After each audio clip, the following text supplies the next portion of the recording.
जैन साधु भगवंत सामाजिक विद्वेष का शमन यानी सामाजिक लड़ाइयों का झगड़ों का हल किस प्रकार करते हैं, आइए जानने का एक छोटा सा प्रयास करते हैं। विक्रम संवत 1931 में कलिकाल कल्पत्रु दादा गुरुदेव श्रीमद विजय श्री राजेंद्र सुरीश्वर जी महाराज साहिब का चातुर्मास आहोर में था। श्रावक संघ में एक परिवार के किसी सदस्य की मृत्यु हो गई थी। उन दिनों धौत, जिसे आज के समय में हम मृत्यु भोज कहते हैं, वह परंपरा चल रही थी।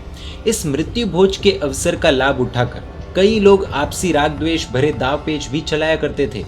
एक तरफ परिवार के सदस्य की मृत्यु का दुख, दूसरी तरफ कुछ लोगों द्वारा चलाए जाने वाले दाव पेच, दोनों के बीच बेचारा गृहस्थ पिस जाता था। छोटी छोटी बातों पर विवाद तूल पकड़ जाया करता था। कुछ लोग ऐसे भी थे जो काम बिगाड़ने में अपनी शान समझते थे और ऐसे दुख के समय में भी विघ्न डालकर संतोष या शांति का अनुभव करते थे। कई जगह ये झगड़े वर्षों तक चला करते। परिवार के परिवार इन विवादों के कारण अलग थलग पड़ जाते थे और समाज की मूल धारा से कट जाते थे। इस प्रकार का विवाद आहोर में दादा गुरुदेव के सामने आ खड़ा हुआ था।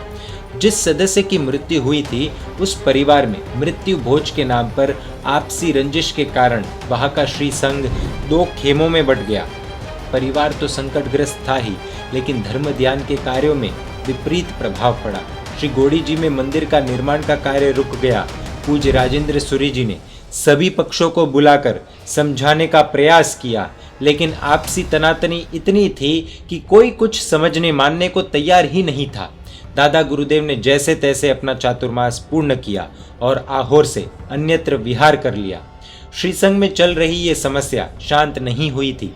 इसका दादा गुरुदेव को बड़ा खेद था। सामान्यतः जैन साध्वाचार की परंपराओं के अनुसार लगातार 2 या अधिक चातुर्मास एक स्थान पर करना धर्म संगत नहीं होता। परिस्थिति विकट हो तो बात अलग है। फिर भी दादा गुरुदेव ने आने वाला चातुर्मास पुनः आहोर में ही करने का निश्चय कर लिया था। विक्रम संवत 1932 में दादा गुरुदेव पुनः आहोर पधारे और तब तक यह विवाद और भी ज्यादा बढ़ गया था। श्री संघ अब कई खेमों में बंट गया था। दादा गुरुदेव ने इस बार भीषण गर्मी में आयंबिल तप करने का निश्चय किया। किसी का ध्यान उधर नहीं गया। 8 दिनों के बाद किसी श्रावक भाई के ध्यान में आया तो पूछ ही लिया कि गुरुदेव यह कठोर तप इस समय क्यों कर रहे हैं। तब मुनि श्री प्रमोद रुचि जी महाराज साहिब ने रहस्य पर से पर्दा हटाते हुए कहा कि श्री संघ आहोर के आंतरिक कलह के कारण ही गुरुदेव यह तपाराधना कर रहे हैं।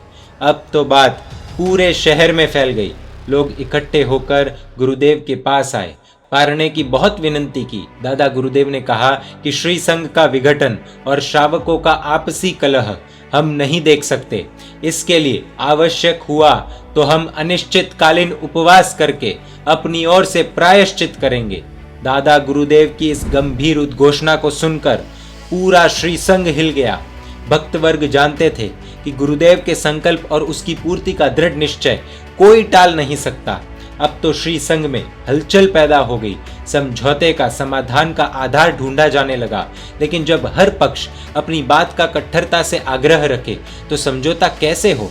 अपने अपने आग्रह से बात आगे नहीं बढ़ी।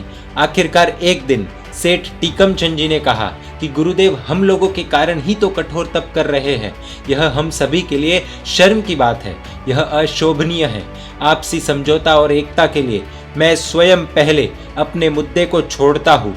मेरी बात को मैं वापस लेता हूँ। सेठ टीकम चंद जी की बात सुनकर अन्य लोगों के भी हृदय द्रवित हुए और विवेक का जागरण हुआ। सब अपने अपने गुठों में बैठकर निश्चय करने लगे। आखिरकार सभी पक्षों ने अपना अपना पक्ष छोड़कर सेठ टीकम चंद जी का रास्ता अपनाया। इस प्रकार आहोर श्री संघ में पुनः एकता कायम हुई। आपसी भाईचारे के वातावरण में श्री संघ ने दादा गुरुदेव के मार्गदर्शन में धर्म ध्यान शुरू किया। सामाजिक विद्वेष का समाधान हुआ। जिनालय का पुनः निर्माण कार्य शुरू हुआ। सब कुछ अनुकूल देखकर दादा गुरुदेव ने भी पारणा करके अपने व्रत को समाप्त किया। कुछ इस तरह से कलिकाल कल्पत्रु दादा गुरुदेव श्रीमद विजय श्री राजेंद्र सुरीश्वर जी महाराजा ने एक बड़ी समस्या का समाधान किया था। एक गुरु की भूमिका सिर्फ धार्मिक या आध्यात्मिक स्तर तक नहीं, व्यवहारिक अथवा सामाजिक स्तर तक भी होती है। यह चीज हमने इस प्रसंग से देखी और एक गुरु संघ की एकता के लिए कितना कुछ कर मिट सकते हैं उसकी हमने झांकी देखी। आज शायद ऐसे कई प्रश्न होंगे, विषय होंगे और उसके हिसाब से संघ में शायद बंटवारा भी होता होगा। तब प्रातः स्मरणीय दादा गुरुदेव कलिकाल कल्पतरु श्रीमद विजय श्री राजेंद्र सुरेश्वर जी महाराजा को याद करके हम सब समाधान की ओर एक कदम बढ़ा सकते हैं। यही इस दिव्य पुरुष का संदेश था। परमात्मा के आज्ञा विरुद्ध कुछ भी कहा हो तो मिच्छामि दुक्कडम। जय जिन शासन, जय महावीर।